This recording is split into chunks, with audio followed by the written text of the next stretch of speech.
Greetings and salutations, loyal viewers of this channel. My name is Sean, and today we got to talk about what is going down in Springfield, Ohio. This small town of around formerly 60,000 people has been inundated with an influx of illegal migrants, asylum fraudsters, and maybe some legitimate asylum seekers from the nation of Haiti largely, and now this town, again of 60,000, is of 80,000 because 20,000 of them are these migrants, and there are disastrous consequences as of right now, and absolutely crazy third world types of behaviors being reported across this particular area, and we have clips from their city council meeting or town hall, whatever you want to call it, that support these ideas. Now we're going to get into this, but before we do, I want to thank everybody who supports this channel via actualjusticewarrior.com/join. Give me the money. Give me the money.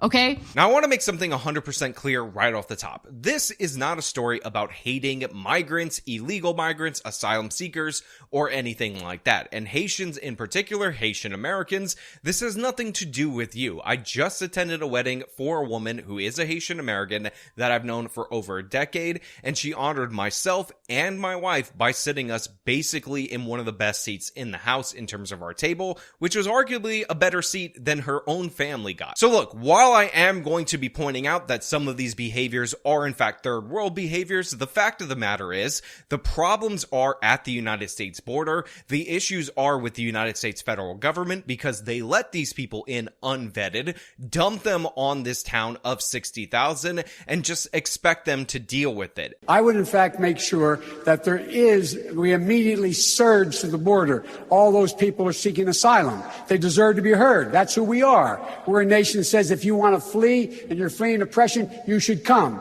And in reality, if you had the opportunity to leave somewhere as terrible as Haiti to come to Ohio and receive a bunch of welfare that gives you better status in a lot of cases than American citizens, you would probably do that. We have to change the incentive structure, not just go after the people and their absolutely ridiculous behaviors. Secondly, there is a viral photo that is going around of this man holding this animal, and I just want to point out that the fact checkers will ding the crap out of me for saying that this is Springfield, Ohio. Apparently, this is another town in Ohio, and that guy is not Haitian. So other migrants are also doing similar things with the local wildlife that aren't necessarily Haitians in Springfield, Ohio. Good job on the fact check, guys. One Ohio suburb is getting bigger, and it's got population growth stemming from the immigrant community. The mayor here in Springfield, Ohio says that is taxing his city's resources. I used to say that USA for me, it's you start again. Rose Joseph starting again in Springfield, Ohio. She left Haiti in 2020 as the country declined into chaos with virtually no working government and gang violence ruling the street. There is a lot of security issues in Haiti, gunshot, kidnapping. Asian people are not safe in Haiti. Because of the chaos in the nation of Haiti, a lot of these Haitian asylum seekers, refugees, whatever you want to call them, were given temporary protective status in the United States of America that actually allows them to work a bit faster than your Venezuelan migrants or your other migrants that are coming through the southern border. And some of them came directly via boat, but a lot of them also came, if you will remember, through the Mexico border. We heard a lot about work opportunities in Indiana and Ohio. She's been in Springfield, a Dayton suburb, as a social worker for more than 2 years and connected with the Haitian community here. Folks came here because they were looking for jobs. Springfield's mayor says those immigrants are straining his city's resources. But we're saying anywhere between 15 and 20,000 immigrants is what we're seeing within our community. In a town of what population? 60,000.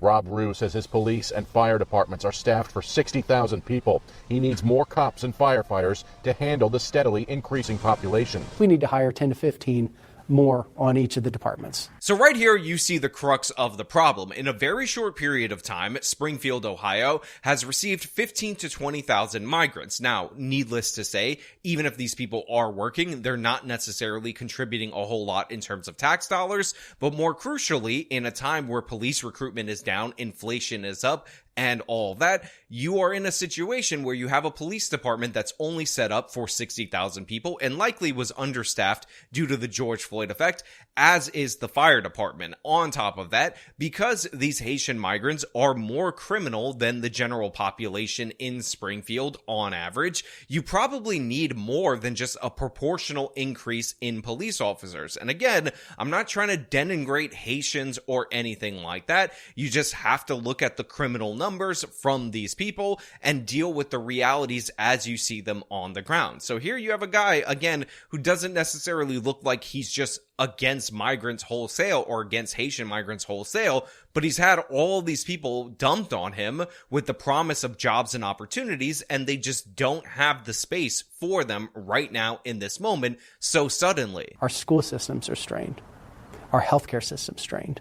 Rue blames the country's immigration policies. We're not picking on a party. We're saying the policy's broken, the policy needs fixed, and it's hurting cities like ours. Rue says it's not a lack of compassion. He says it's a lack of dollars behind his call for help. If you were to come to our town, you would find people that actually care about the residents here, care about folks that actually are coming into the community, and we want to make sure they're taken care of.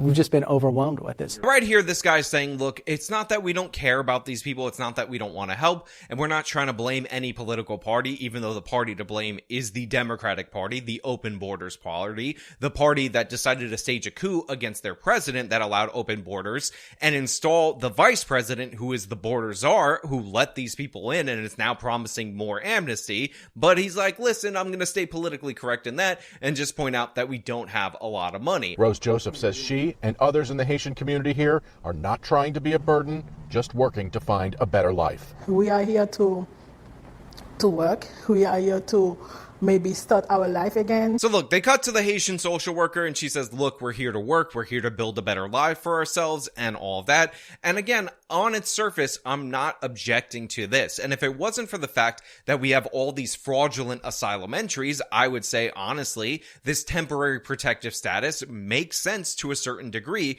for people who are fleeing Haiti because Haiti is an absolute disaster zone. That being said, I would still want these people to be kind of housed and taken care of in neighboring countries. Obviously, the Dominican Republic has no interest in doing so, but if they land in Central America and they travel all the way up through the border, like many of them have done, they should be trying or attempting to stay in those nations because, again, they're claiming that they're fleeing the gang warfare and all these different issues and the collapse of the government, which definitely exists, but that doesn't necessarily mean you get your first choice of alternative nation. And again, the residents of Springfield are suffering the consequences. On top of that, we do have instances of third world type of behaviors, and I want to highlight that from the city council meeting because we're seeing this stuff. Good evening, everybody.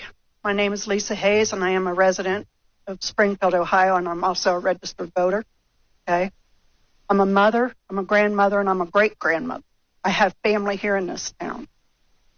You know, it's the first time I've ever spoke at the commission meeting, and I'm going to try to make it a good talk with you. Okay, I would like to know how many of you sitting up there tonight go into the grocery stores here in the city, Walmart here in the city, to do your shopping. I'm going to tell you, 64 years old, and I don't know what kind of label you can put on this, but I'm taking my cart down the grocery aisle, and I have 3 immigrants strapped across the aisle. Seen me coming, would not budge, wouldn't even, and I said, excuse me. Maybe they didn't understand what I was saying, but I'm sure they understood that I was trying to get through that aisle. So I have no recourse now but to bust through it. I'm not afraid to do so.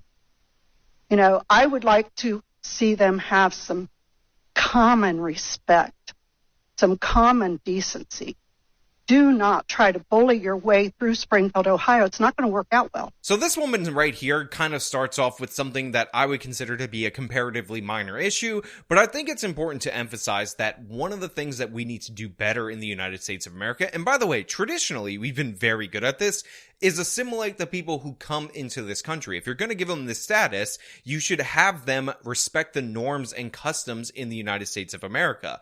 This is crazy. The idea that you're going to line up and block aisles in the grocery to the point where this woman has to push through you physically in order to get through, that's insane in every possible way. But it just goes to show you that even on a minimal scale, we have differences in values and differences in manners. And to be clear, I've actually seen this represented in other communities in the United States of America. People know that I grew up in and around a lot of Asian people, and since their respect and whatnot tends to defer to older people, one of the things that you will notice is that people will let doors slam right in front of you if you happen to be younger than them. So I remember I would tell people that I would live in a building with Chinese landlords. Now again, the way I was brought up is that if you see somebody coming at the door, man or woman, makes no matter, at least hold the door open for them if they're reasonably close. Again, that's a minor thing, a minor issue, but it's something that you develop through integration. And I will point out that Asian youths or Chinese young people that were raised in our K through 12 system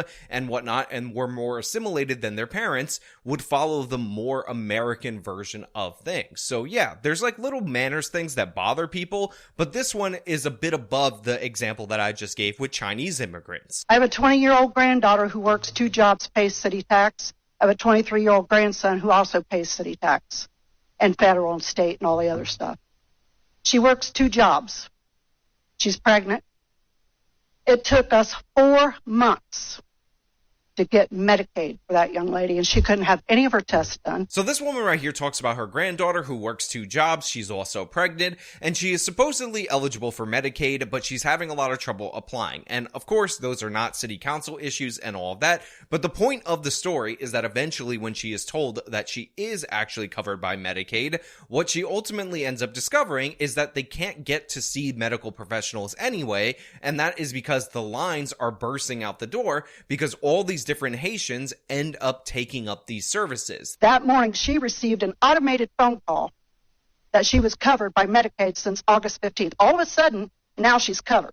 All of a sudden, now she can get the help. But we can't get through the doors of JFS to do anything.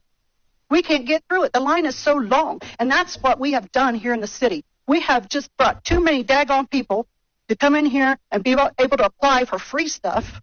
And here we are working, paying those taxes every week for what? What? So she can't get any help? So we can't get through the doors of Social Security so I can file for retirement? Doors are too, it's packed up there all the time. Thank you.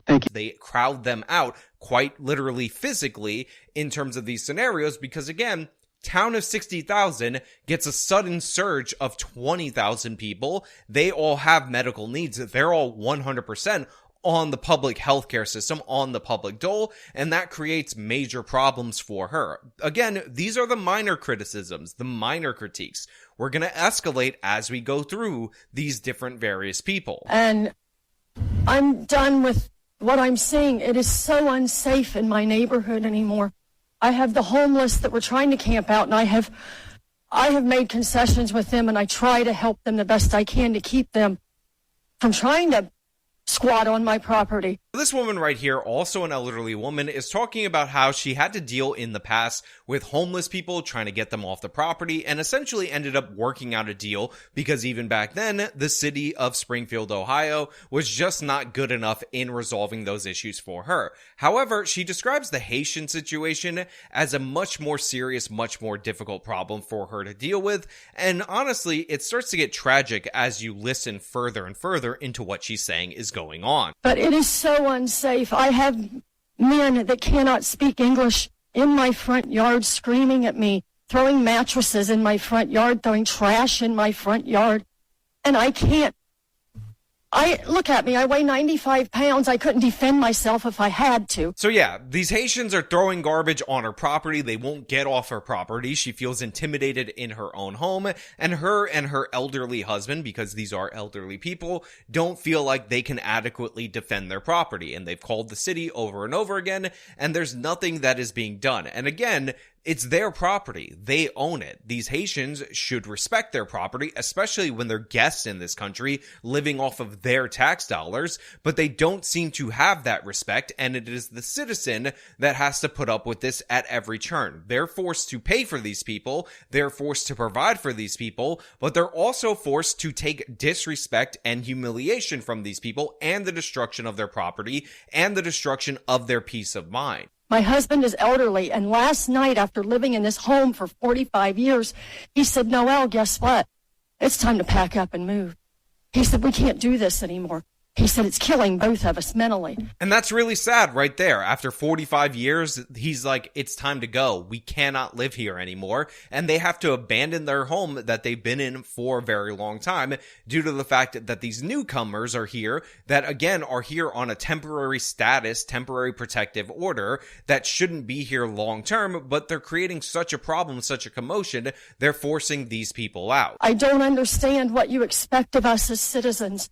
I mean, I understand they're here under temporary protected status and you're protecting them, and I understand that our city services are overwhelmed and understaffed, but who's protecting us? If we're protecting them, who's protecting me? I want out of this town. I am sorry. Please give me a reason to stay. So she makes a good point and finishes with a compelling question. I understand that these people are under temporary protective status. I get that they need protection because Haiti is an absolute hellhole. But the fact of the matter is she needs protection. The citizens need protection, and there's nobody protecting them. And they're ready to go. They're ready to pack up and move on. So what you're doing right now is trading a tax-paying homeowner for some people who, by the way, are committing crimes, vandalizing property, driving property down, which will eventually drive property taxes down. And that should not be a trade that any of our representatives are willing to make. But we see time and time again, they bend over backwards for the migrants and they just shaft the citizen over and over again. I'm 28 years old and I'm a social media influencer and I just be on TikTok and stuff. I do YouTube. I think it's like kind of odd that like a guy like me has to come out from doing what I do on a daily basis to have fun, because I see what's going on in these streets and I see you guys just sitting up there in them comfy chairs and suits and I'm getting out here every day and I'm broadcasting this and you guys are just sitting up there in suits. Like I really challenge you guys to get out here and do something. These Haitians are running into trash cans. They're running into buildings. They're running into, they flipping cars in the middle of the street. And I don't know how like y'all can be comfortable with this. Like, I don't know like who's getting paid from it. I honestly feel like someone's getting paid from it in the background. You got a bunch of people on a bus getting dropped off at a gas station to come down here. I know a single mom that FaceTimed me this morning at the welfare office that really need something.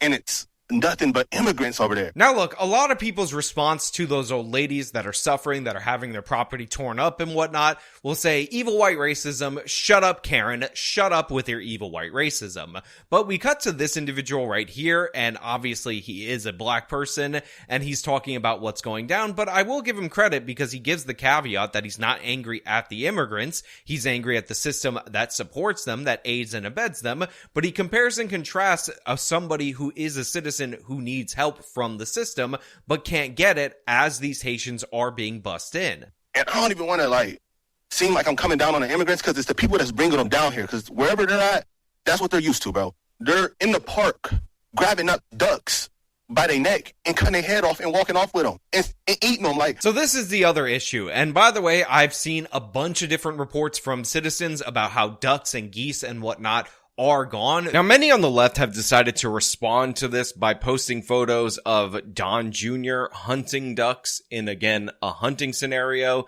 to basically say, you do the same thing, which is one of the most asinine responses you could possibly imagine. Now, I do want to point out that there's a bunch of different reports that are being linked to this that shouldn't be linked to this. Like the photo that I talked about in the opening of this video, there is an arrest report that occurred where a woman is accused of eating her neighbor's cat. But to be clear, that arrest report is from Canton, Ohio, and that person appears to be a regular, ordinary black American.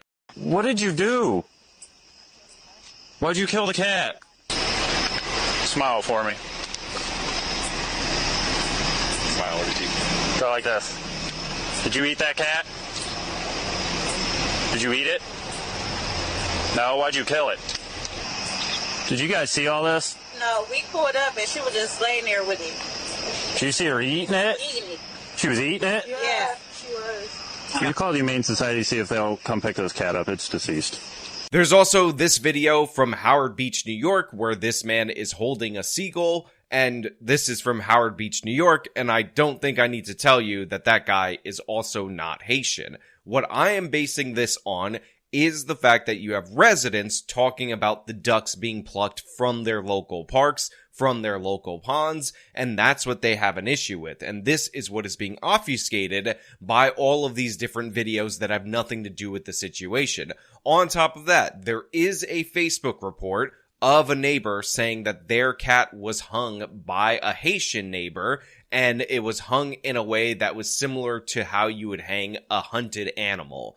This is where the cats thing in Springfield comes from. I will await more information, some photos and videos before I get into that. But as of right now, there's a lot of bad stuff that is not related to the issue at hand that is being portrayed in the public as related to the issue at hand. Again, this is not something that's normally done in the United States of America, but it's probably very common in Haiti. Remember, we saw reports of cannibalism in that country that these people fled, and it's unacceptable behavior. Y'all get the Highway State Patrol down here every week, and then y'all get like a task force for the Highway State Patrol, and they look for guns, and they look for dope, and this and that and the fourth.